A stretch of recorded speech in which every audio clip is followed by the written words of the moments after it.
పితా పుత్ర పవిత్రాత్మ నామమున ఆమేన్. ఈరోజు మనం పునీత మదర్ తెరేసా గారి జీవితం గురించి తెలుసుకుందాం. మదర్ తెరేసా గారి జీవితం తెరచిన పుస్తకం. ఆ తల్లి జీవితం నుంచి మనం తెలుసుకోవలసినది, నేర్చుకోవలసినది చాలా ఉంది. కోల్కతా మురికివాడల్లోని అభాగ్యుల జీవితాల్లో వెలుగు నింపిన ఆ తల్లి గురించి ఎన్నో పుస్తకాలు, రచనలు వచ్చాయి. తోటివారికి సాయం చేయడానికి తన వ్యక్తిగత జీవితాన్నే త్యాగం చేసి కష్టాల్లో ఉన్నవారికి వెతికి మరీ సాయం అందించి ఎందరికో అమ్మగా మారింది. భారతీయులతో అమ్మ అని పిలిపించుకున్నంతటి మహనీయత గల వ్యక్తి గురించి ఎంత చెప్పినా తక్కువే. మదర్ తెరేసా గారు భూలోక జీవితాన్ని పరిశుద్ధతతో జీవించి ధన్య మరణంతో పరలోక ప్రాప్తి పొందారని తల్లి శ్రీసభ విశ్వసిస్తూ ప్రతి ఏటా సెప్టెంబర్ 5వ తేదీన ఆమె వర్ధంతిని ఒక గొప్ప మహోత్సవంగా కొనియాడుతూ ఉంది. ఈ శుభ సందర్భంగా ఆమె జీవిత విశేషాల్లో కొన్ని విషయాలు తెలుసుకుందాం. మదర్ తెరేసా గారు మాసిడోనియా దేశంలోని స్కోప్జే గ్రామంలో ఆగస్టు 26వ తేదీ 1910వ సంవత్సరంలో జన్మించారు. ఆమె పూర్తి పేరు ఆగ్నస్ గోంజా బోజాక్షో. మదర్ తెరేసా గారు చిన్నతనంలోనే క్రైస్తవ మత సేవాతత్వాన్ని అలవర్చుకున్నారు. 18 ఏళ్ల వయసులో లోరెటో రిలీజియస్ ఆర్డర్లో చేరారు.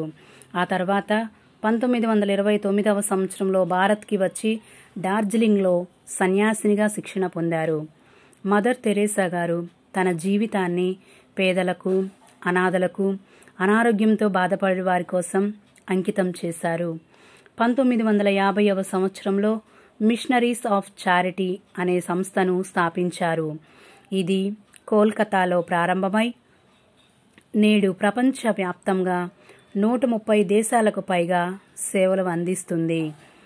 ఈ సంస్థ ముఖ్యంగా పేదలు, అనాథలు, కుష్ఠరోగులు, అనారోగ్యంతో బాధపడే వారి సేవలో పనిచేస్తుంది.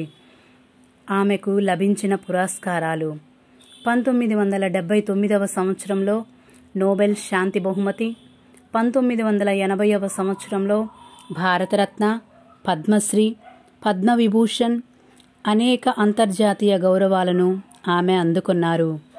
మదర్ తెరేసా గారు 1997వ సంవత్సరంలో సెప్టెంబర్ 5వ తేదీన భారత్లోని కోల్కతాలో మరణించారు. ఆమె మరణానంతరం 2003వ సంవత్సరంలో 2వ జాన్ పాల్ పోప్ గారు ఆమెను ధన్యురాలుగా ప్రకటించారు.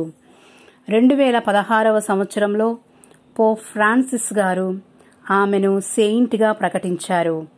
మదర్ తెరేసా గారి సేవాభావం ప్రపంచంలోని లక్షల మందిని ప్రభావితం చేసింది. ఆమె స్థాపించిన సంస్థలు నేటికి పేదలకు ఆశ్రయం కల్పిస్తున్నాయి.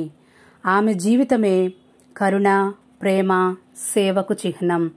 పునీత మదర్ తెరేసా గారు చెప్పిన ఒక మాట: నేను చేసే సేవ అనేది ఒక నీటి బిందువు అంతటిది మాత్రమే, కానీ దాని ఆవశ్యకత ఒక సాగరమంతా. ఆ ఒక బిందువును నేను చేర్చకపోతే సముద్రంలో ఒక నీటి బిందువు తగ్గిపోతుంది. కావున ఈ పండుగ రోజున మనం కూడా ఆమె వలె ప్రేమ, జాలి, దయ, కరుణ కలిగి ఉండేలాగున మనకు సహాయం చేయమని పునీత మదర్ తెరేసా గారిని మధ్యస్థ ప్రార్థన ద్వారా మనలను, మన కుటుంబాలను దీవించమని, మన కోసం ఆ దేవునికి విన్నవించమని వేడుకుందాము.